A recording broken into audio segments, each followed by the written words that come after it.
Good morning, everyone. It's me, Kenny Polcari, the host of The Party, Morning Market Commentary. Everything you need to know to get your day started. So what's happening? What happened yesterday? What's happening today? And today, remember, is FOMC day. We're going to be hearing a lot from the Fed today. We're just curious, will the commentary be hawkish or will it be dovish? China coming down hard on Didi yesterday, causing that stock to fall 21%, and it is weaker again this morning. ISM Services PMI misses the mark yesterday, causing some to scream of an economic slowdown, which I think is completely ridiculous. Oil up 1.6% today after getting beaten up yesterday. There is still no OPEC deal, but demand is strong. And what are we having for dinner tonight? We're having shrimp scampi over linguine, a simple dish to make, yet it's always delicious. Look. Danger, Will Robinson, danger! For those of us who remember Lost in Space in 1965. Stocks went down, right? Now, I'm careful not to use inflammatory words like plunge or sank or crash because none of that happened at all, right? On Tuesday, investors became worried about maybe a coming peak and eventual correction. To this, I say, really? Really? China, as I said, came down hard on Didi, right? China's version of Uber that only went public on Thursday, ordering the removal of this app from the App Store amid privacy concerns and sharing of Chinese data with anyone outside of the communist government. This morning, they also had it removed from WeChat and Alipay. The stock's down another 4% in pre-market trading on that news. So yesterday, it crashed by 21%. MSA's capital, Ben Harburg, telling us this morning that the Chinese government is only protecting and respecting the privacy rights of its citizens. To which I have to say, dude, are you kidding me? Is that really what you think the Chinese government is doing because they're so into personal and privacy and personal freedoms? Not that the U.S. is any better, but that's another conversation. Anyway, either way, understand the risk of investing in anything Chinese. That is all. Nothing. I'm not saying don't do it. I'm just saying understand the risk of what the Chinese government can do at any moment to a Chinese listed stock. That's all. And then yesterday we got this weaker than expected ISM Services PMI report that sent traders and analysts into a tizzy, as analysts and talking heads are all trying to make sense of it. And using the word weaker is even a stretch because it was still well into expansionary territory. But look, remember what I said. The U.S. economy is a 75% based services economy, so services PMIs are very important, especially when the markets are a bit extended or feel just a little bit frothy. So any sense that these reports are going to disappoint and miss expectations is going to produce a reaction, and sometimes it's an overreaction. And yesterday we got hit with two different PMI reports, services PMI reports, right? Markets version came in at 64.6, which is bullish and in line with that expectation. Then we got ISM's version, which came in at 60.1, also bullish, but well below the expectation of 63.5, and that caused many to say, let me just take a little bit off the top, because while the reading is solidly in expansion territory, it's weaker than the expectation, and that could mean the economy's getting weaker, to which I'd say, okay, it's a little bit of a stretch, but I get it. Taking money off the table and managing risk is never an issue. And if the economy's getting weaker in their minds, with zero interest rates and a massively accommodating Fed, then you know what I'd say? I'd say, Houston, we've really got a problem if the economy's going to weaken under this scenario.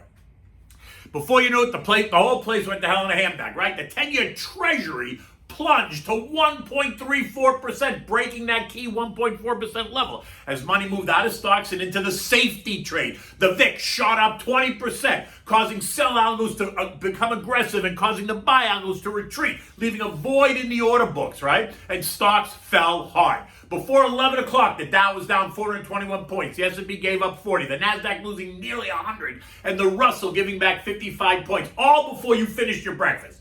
By the end of the day, though, investors in the indexes did manage to rally it back. The Dow closed down only 200 points, or 0.6%. The S&P was down 8 points, or 0.2%. The Russell was off 31 points, or 1.4%. The transport's down 151 points, or 1%, all while the NASDAQ trended higher and ended up in positive territory, suggesting that a weaker economy is going to mean that rates aren't going to rise anytime soon, and that's going to be good for the sexy high growth names. Look, the truth is that investors thought that the 10-year yields would hold at 1.4%. And when they didn't, it created a sense of anxiety So when it failed to hold, they began to build on itself. The VIX shot higher, raising the temperature in the room, which caused algorithmic selling to begin to sell stocks, which selling begets selling, stocks weakening, buying in treasuries begets more buying, prices go up, yields go down. It's not rocket science. By any stretch, it's just simple math. And while the risk appetite really has been strong of late, yesterday it must have still been celebrating the long holiday weekend because there was nowhere to be found. Now look, the dollar index continues to move up and is now trading at about 92.54. It's up more than 3% off the June lows, trading well above all three trend lines. And as you know, the stronger dollar does put some pressure on the commodity complex because commodities are priced in dollars. We've talked about that. And while OPEC was unable to come to an agreement and oil was higher in the early morning hours, the angst in the broader market yesterday, coupled with the stronger dollar, coupled with the recent strength in oil, did give the oil traders a reason to say, you know what, let me just take a little bit off the table and book some profits, and that's okay. And this sent oil down more than 2%, kind of a dramatic move, but it's still closed at $73.65 a barrel, still very elevated. But today it's a different story, right? Investors had a chance to reconsider what that knee-jerk reaction yesterday to the headlines that caused all the angst, right? U.S. futures are up this morning. European markets are up this morning. Oil is up 1.6%, retaining the $74 handle. And the dollar is just churning, right? The VIX has backed off 2%. 10-year treasuries, though, remain at 1.34% with lots of chatter about why the sudden angst in the bond market. Are we really talking about a deflationary environment? Is that what the bond market is telling us? I'm not so sure I agree with that. The FOMC minutes, which are going to be released today at 2 o'clock, are expected to be more dovish rather than hawkish, which we've heard lately, right? Expect Jay to say that the Fed continues to look for progress in the labor market while reminding us that inflation is nothing but transitory, and any idea that the Fed is slowing its bond buying program is going to be put to rest now, right? Because once they announce that they're going to begin to taper on this $120 billion a month Treasury and mortgage bond purchase program, it's also going to signal the next move in interest rates is not far behind. But it's the same story, right? Nothing here has changed. And Jay Powell is going to continue to make sure that we understand that. He's going to continue to try to convince everyone that we're the ones that don't understand that inflation is a non-event. So everyone should just settle down. But remember, the dot plot last month from the Fed members did reveal that there are some Fed members, officials, that do expect a rate rise in mid-2022. So I'm just saying, that is still on the table, no matter what they say. Eco data today includes mortgage apps, the JOLTS job openings, which is due at 10 o'clock, which is expected to show more than 9.3 million jobs are available. Yet people can't seem to find any work, and if they stay on the government dole, then they'll collect at the rate of nearly $32,000 a year. And if both people are collecting, that's essentially $64,000 a year. Add in all the other benefits like food stamps, and you're approaching nearly $70,000 a year to stay home.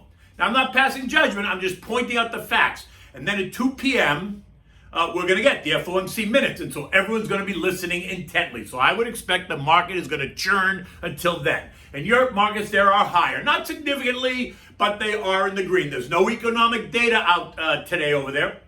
So investors are just treading water, waiting on the Fed minutes at 2 o'clock. Basic resources over in Europe are the clear winner. They're up by more than 1.7%, kind of leading the pack. Bitcoin this morning is trading at 34,600. No big dramatic move overnight. Ethereum's trading at 2380, and Dogecoin is still trading around 24 cents, right? The S&P closed last night at 43.43. It tested as low as 43.14. It tested as high as 43.56. I think that once the FOMC minutes are released, the markets will move on. They'll accept it. They'll move on. They'll say, no big deal. They're going to be dovish, and they're going to prepare to start ahead of the earnings season, right? The jury is split. Half the street is in Jay's camp, while the other half is in the other camp, meaning inflation is not transitory. Which camp you're in is going to determine how you set yourself up. The plan should be broad-based. Your plan should be broad-based without making too much of a bet in either direction at the moment, right? It's too volatile, and I think you got to keep concentrating on the end goal, right? The long-term trader should concentrate on the end goal. As I told you, the S&P channel right now is like 42.26 and 44.06-ish.